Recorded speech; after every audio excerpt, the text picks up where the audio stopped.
فَفِرُّوا إِلَى اللَّهِ إِنِّي لَكُمْ مِنْهُ نَذِيرٌ مُبِينٌ.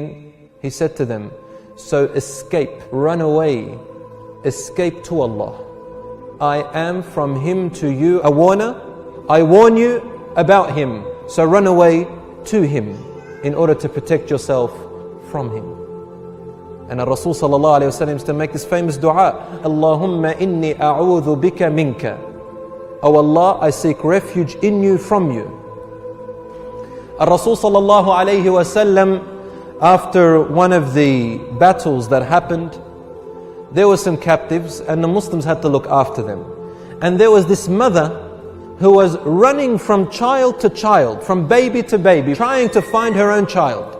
She was so hysterical about finding her child until finally she found her child. And she hugged her child so intensely.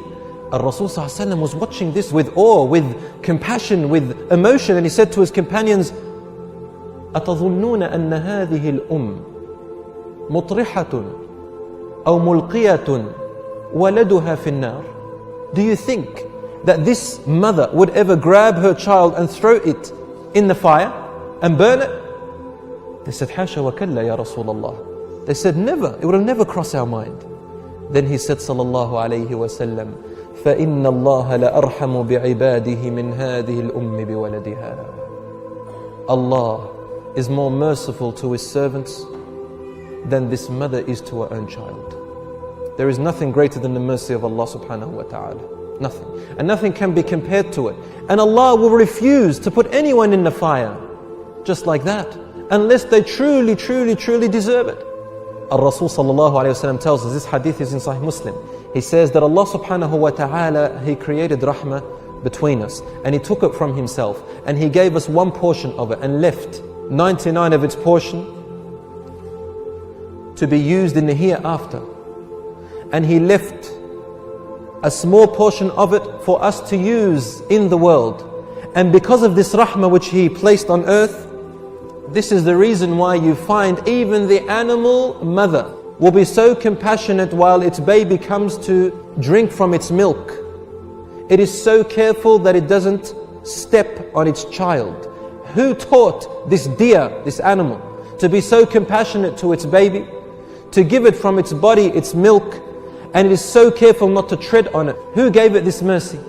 Allah subhanahu wa ta'ala. Because of this mercy, even the enemy of Allah subhanahu wa ta'ala drinks from the water of this earth, is given his comfort or her comfort. This is the mercy of Allah subhanahu wa ta'ala.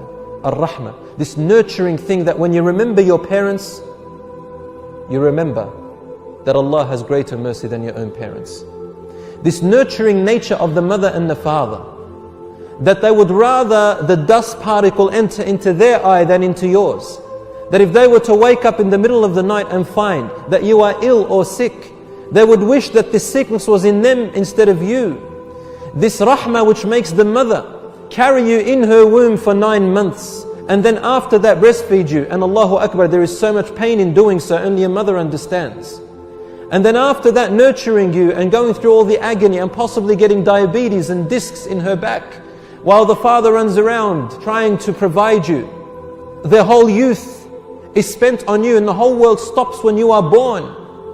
And for this reason we are called an ummah, taken from the name because we might as well be of one mother.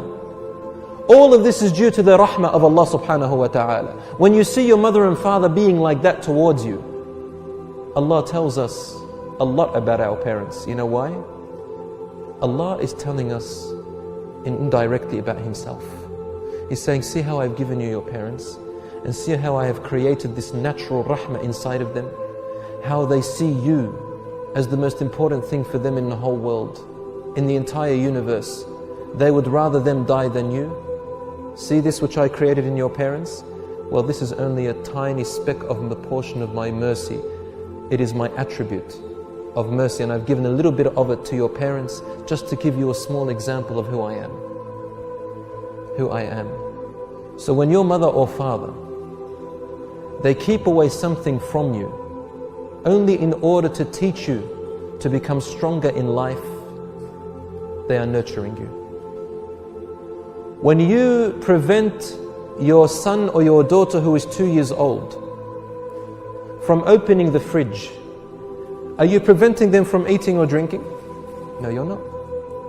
But you're preventing them from eating things that are bad for them, from grabbing the jar and it breaks on their foot and then the glass will go into their feet. Or they might grab the vinegar and drink it thinking it's water. Or they might open the cupboard under the sink and drink the detergent thinking it's water or food and then poison themselves. You are nurturing them. You're preventing them from certain things because you have rahmah towards your children. So don't ever think that when Allah prevents us from something, it doesn't mean that Allah subhanahu wa ta'ala is punishing us. He is nurturing you because we don't know any better.